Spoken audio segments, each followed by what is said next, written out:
போட்டித் தேர்வர்கள் அனைவருக்கும் வணக்கம்.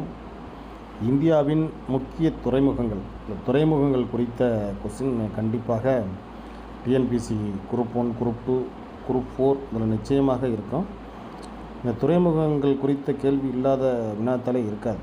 கொல்கத்தா துறைமுகம் அப்படிங்கிறது அதை என்ன சொல்கிறாங்கன்னா நதி துறைமுகம் அப்படின்னு சொல்கிறாங்க.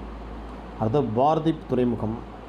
விசாகப்பட்டினம் துறைமுகங்கிறது ஆழமானது. அந்த துறைமுகத்திலே ரொம்ப ஆழமான துறைமுகம் இது விசாகப்பட்டினம் துறைமுகம். செயற்கையாக உருவாக்கப்பட்ட துறைமுகம் சென்னை துறைமுகம். தூத்துக்குடி துறைமுகம், கொச்சியில் இருக்க துறைமுகம், புதிய மங்களூர் துறைமுகம்.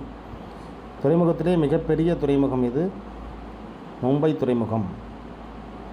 அடுத்தபடியாக காண்ட்லா, அவை ஏற்ற இறக்க துறைமுகம்.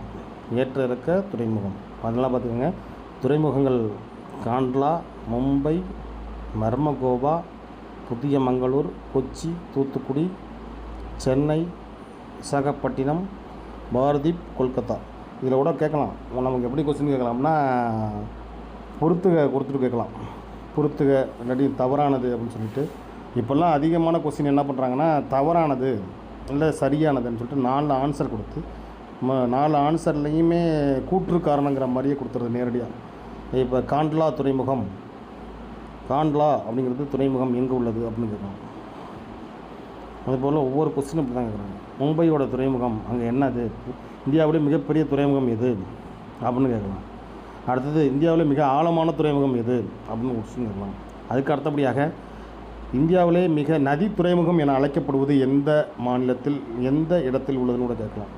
எப்படி வேணாலும் கொஸ்டினை ரைஸ் பண்ணி கேட்கலாம். இந்த துறைமுகத்தை பற்றி நீங்கள் நல்லா தெளிவாக தெரிஞ்சுக்கொள்ள வேண்டும். துறைமுகங்கிறது மிக முக்கியமானது. நீங்கள் ப்ரீவியஸ் கொஸ்டின் பேப்பர் எடுத்து பார்த்தேனாவே உங்களுக்கு தெரியும் என்னென்ன கொஸ்டின் கேட்டிருக்காங்க, எப்படியெல்லாம் கொஸ்டின் கேட்டிருக்காங்க. அந்த இதெல்லாம் ஆட்டோமேட்டிக்காக நமக்கு நல்லாவே தெளிவாக புரியும், தெரியும்.